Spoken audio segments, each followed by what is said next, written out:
The flickering, dying bulb cast an eerie glow on Mac's pale, sweat-slicked face as he groaned, a visceral sound of agony that echoed in the suffocating confines of his underground prison. "You're still alive," a voice, detached and chillingly calm, pierced the oppressive silence. "Why?" Mac, desperation etched onto every line of his face, pleaded, "What are you gonna do? How are you feeling?" The response, sharp and devoid of empathy, "Not great." The captor, a figure cloaked in shadows and mystery, knelt, examining Mac's festering wound. "Let me see. It's not septic." A small comfort, yet a world away from true relief. "Well, it really hurts." Mac's voice was a ragged whisper. "This is the last of the antibiotics. I can't get any more. Doesn't look like the infection's getting any worse, so hopefully it'll do the trick." A cruel gamble, where Mac's life hung by a thread, dependent on a dwindling supply of hope and medicine. "And if it doesn't?" Mac's question was laced with a chilling realization. "I can't survive down here much longer." His captor, a man named John, remained unmoved. "You had your chance to leave yesterday, and you blew it." Mac, his voice cracking, tried to explain. "Right, I misjudged. I made a mistake, and I panicked. I'm sorry. But who wouldn't? You've locked me in a dirty grate hole in the ground. Please just let me go, please." John's response was a hammer blow to Mac's last vestiges of hope. "You know I can't do that anymore." Mac, grasping at straws, reminded him, You said you're not a killer. You told me." John's laugh was a dry, hollow sound. "I told you a lot of things. Things I should have kept to myself." Mac, tears welling in his eyes, made one last desperate plea. "John, you can still be the good guy here. Please, just let me go. I give you my word." But John's resolve was ironclad. "Your word doesn't count for anything anymore." As John turned to leave, Mac's pleas became desperate, echoing in the darkness. John, please don't leave me down here. Please don't leave me down here again. John. The darkness swallowed his cries, leaving only the chilling certainty of his abandonment. Meanwhile, a world away from Mac's subterranean nightmare, April, her face clouded with unspoken burdens, faced her own struggles. "You're up early," her guardian observed. "Don't want to be late for school." But school was a battlefield she hadn't been able to face. "I didn't go," she confessed. "When I got there, I couldn't face it." The confession hung in the air, thick with the weight of her grief. Her guardians, trying to understand, offered solace. "What did you do instead? We didn't see you all day. Just wandered about." "Sorry. It was a struggle, a journey through the labyrinth of loss, and her guardians were there to walk it with her, offering understanding rather than judgment. No, honestly, I had a chance to think things through when I was walking yesterday, and I'll be fine today." They hoped she was right, clinging to the fragile hope that she was finally sorting her life out. Elsewhere, the tension in another household was palpable. Mandy, her eyes betraying her internal turmoil, apologized for her intrusion. "Sorry. I'm sorry. Just not having a good morning." Her concern for Dylan, a young man she had tried to help, was evident. "This fella that I was chatting to on the helpline. I thought we were getting somewhere, and he's just disappeared."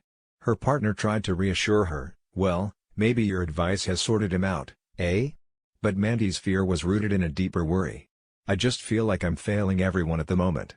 I texted Dylan earlier, and he didn't reply, so I called the hostel. Turns out he never showed up." The weight of her concern was heavy. He wanted a safe place to stay, and we turf him out on the street. She was battling a moral dilemma, a conflict between what was easy and what was right. "Oh, I had a choice. I could have stood my ground with everybody and given Dylan the help he desperately needed. Instead, I just allowed myself to be bullied into submission." Her determination to help Dylan was unwavering. "Mandy, this is our house. We decide who stays here. And I really want to do right by Dylan." Back with John, the air was thick with unspoken secrets. His partner, observing his strange behavior, questioned him. "You okay?" Yeah, I'm just knackered. I went for a run." His evasiveness was a red flag, but his charm was disarming. "Well, lost track of time. Forgot how beautiful it is round here. You know, the woods, the rivers. We definitely made the right choice." He was building a new life, A facade of domestic bliss, but the cracks were beginning to show. We just need to knock through that kitchen. That bathroom is not fit for purpose. His partner was full of ideas, but John's mind was elsewhere. I have to do summit while you're off on your marathons. Well, I'm back now. And I'm all yours, once I've had a shower. But he had other plans. Well, actually, I need to be somewhere. Surprise. We don't do surprises. You'll like this one. Trust me. April's struggles continued, echoing the profound impact of loss. Should she not be in school? Vanessa's taking her in at lunchtime. Once the head teachers had a chance to talk to the rest of the class. The cruelty of childhood gossip was a fresh wound. Oh, the joys of being the daughter of a murdered dad, eh? What do you mean? Some of the kids have been talking about her dad getting murdered. The pain was palpable. Well, that's a worry. She seems to be taking it in her stride. Me, not so much. Her friend offered support, right, well, if you ever need to talk. But the demands of life were relentless. I'm practically running the shop single-handed. When do I get a chance to talk? Patty, his concern for Dylan evident, caught up with him. Hiya, how you doing? You know. Been trying to get hold of you. Yeah, I've been busy. The truth was a bitter pill to swallow. Yeah, I heard you decided against the hostel. Yeah, sorry, no. I can't pay you back what you've already spent. Patty, however, was more concerned with Dylan's well-being than money. Look. The money's not important. I just thought it'd be somewhere for you to get your head together, try and stay clean. Dylan's revelation was shocking. Yeah, that's why I didn't go there. That hostel's riddled with drugs. Patty was aghast. What? I'm sorry, I had no idea. I'm sorry. It's fine. Don't worry about it. Well, of course I'm gonna worry. The last thing I want to do is put you in danger. We should never have asked you to leave. But Dylan, hardened by his experiences, shrugged it off. Patty, it's fine. Just don't sweat it, all right? His homelessness was a stark reality. Have you found anywhere to stay? I've just been staying here and there. Nowhere permanent? Honestly, it's not really your problem anymore, is it? Patty, however, felt a sense of responsibility. Well, maybe it should be. Me and Mandy were chatting, and we were thinking. Back in the darkness, Mac's condition was deteriorating rapidly. He was burning up, a fever gripping his body. At last. I'm really burning up in here. John, ever the manipulator, questioned him. Are you? Or are you just playing for sympathy? Mac's labored breathing was proof enough. All right, let's not panic. Careful. Just keep still. Mac winced, breathing heavily. Yeah. 39. Higher than I'd like, but manageable. Mac, desperate, reminded him, why you said it wasn't septic. I must be. I need medication. But John's words were a death knell. I've already explained, I can't get any more. I'm afraid we're in the lap of the gods now. Either the fever breaks and you recover, or it gets worse and... Well, let's not think like that right now, eh? Mac's voice rose in a desperate crescendo. Whoa, what are you saying? If I die, that's not up to the gods, that's you killing me. You need to stop this. Concerns for April persisted. I'm wondering if I should call the school, make sure April turned up. The fear of her bunking off was real, but her guardian reassured her, well, no, she said the opposite. Well, then, stop worrying. Yeah, you're right.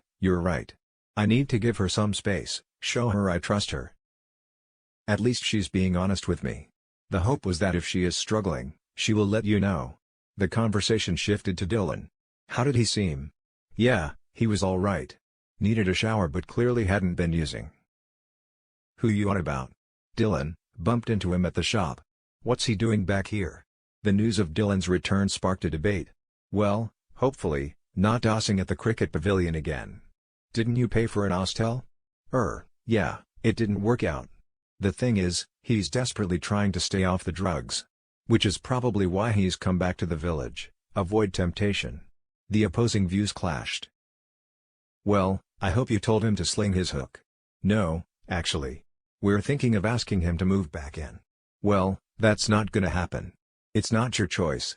You're all right with this now, are you? The argument escalated. He deserves another chance.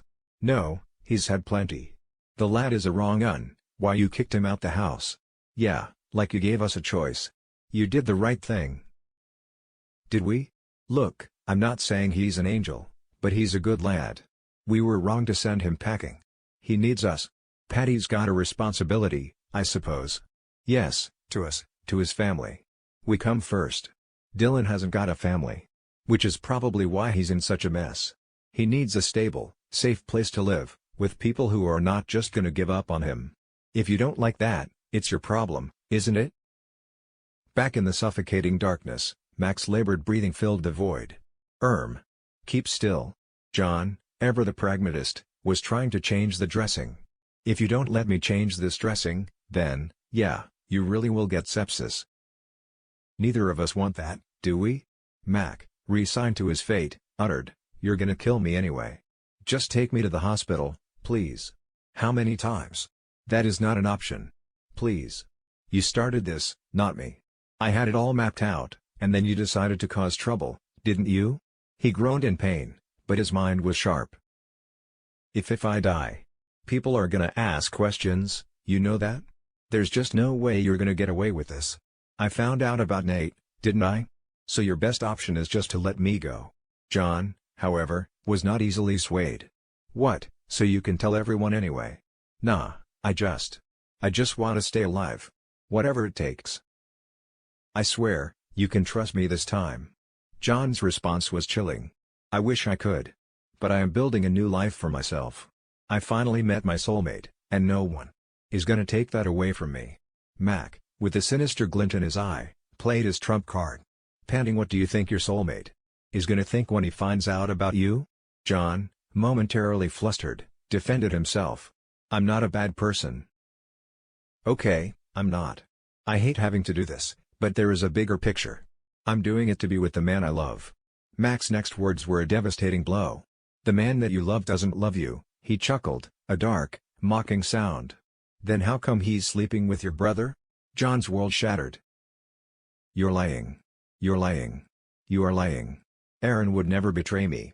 But Mac continued to twist the knife. Aaron kissed Robert on your wedding day. John, in denial, retorted, That was nothing, we got past it.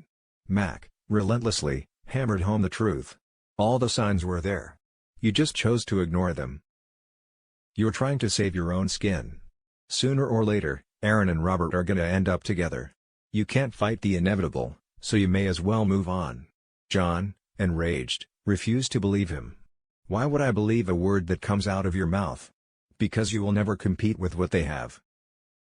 You're a third wheel. And deep down, you know that. Shut up. Don't take my word for it. Ask Aaron. I said, shut it. Kill me, then. Kill me. 'Cause it doesn't change the truth. All that will happen is you will have more blood on your hands. And for what? Your dream is over. The argument about Dylan continued, the tension ratcheting up. I just don't think escalating things is gonna help anyone. Alright, but I am not backing down, okay? Eve is not stopping over while that thug lives there. Alright?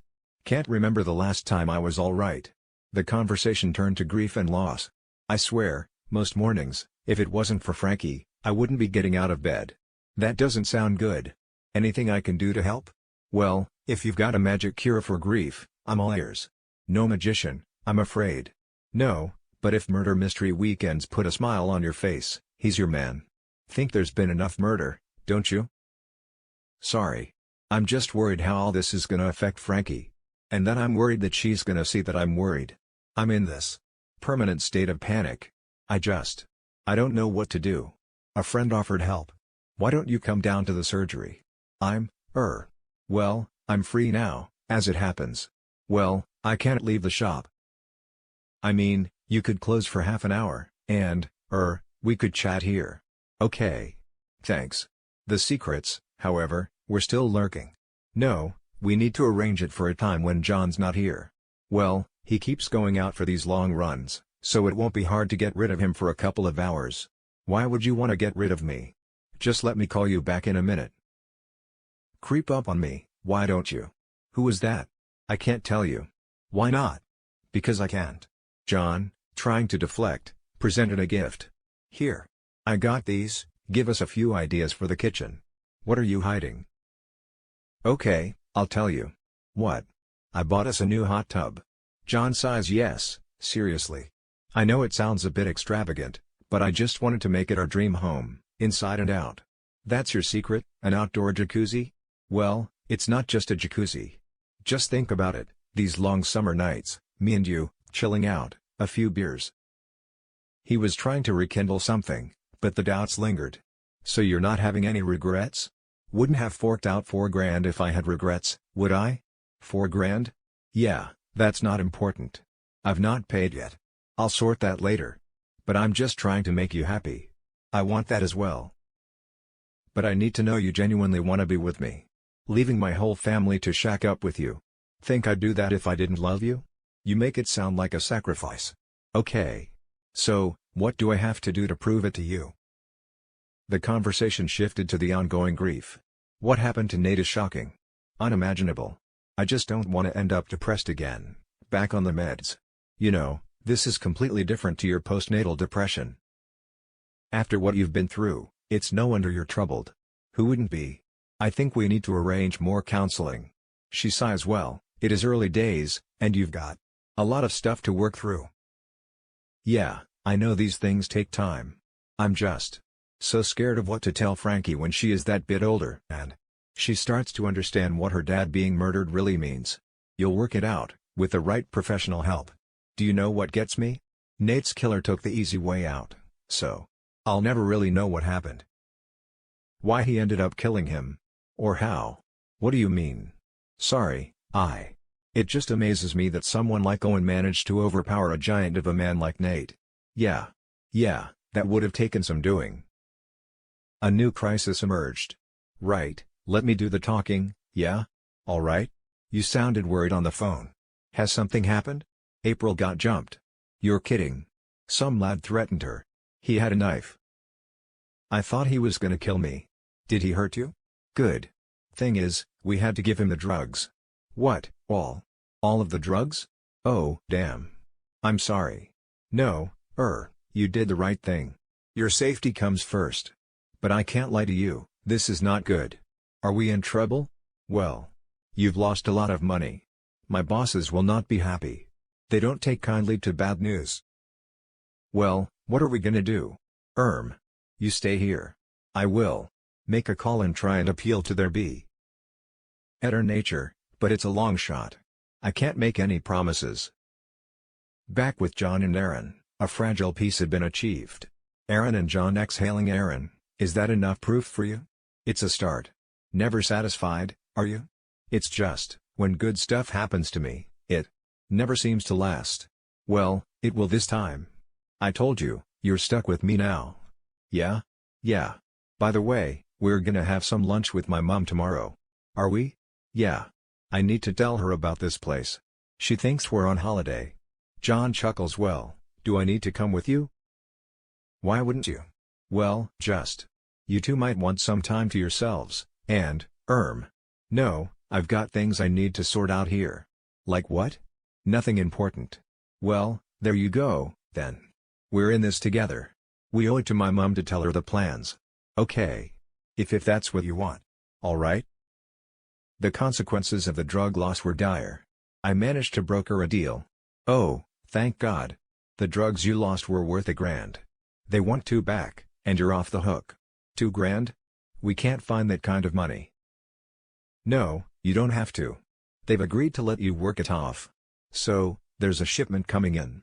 You shift the gear, start paying the debt. I don't know. He scoffs. These people are merciless. They don't accept no for an answer. Well, what if I get ambushed again? Just keep your wits about you. Okay. We'll do it. Good choice. I'll be in touch. In the meantime, try not to worry, okay? Dylan, you got this, okay? Good. Back in the darkness, John's cruel pronouncements continued. You need to make that last. I won't be back for a couple of days. What? Me and Aaron are gonna visit his mom. Any message if I bump into Charity? I'd be more worried. Of Aaron bumping into Robert. John chuckles. Nice try, but actually, my dream is still well and truly alive. So you didn't even confront him? Didn't need to. He loves me. Life couldn't be sweeter. Yeah, Until he gets back together with Robert. Will you stop saying that? You are kidding yourself. I've done everything I can to keep you alive, and all you have done is peddle lies and get inside my head. I've finally found happiness for the first time in my life, and I will not let you take that away from me. In fact, you know what? I've wasted enough of my time on you.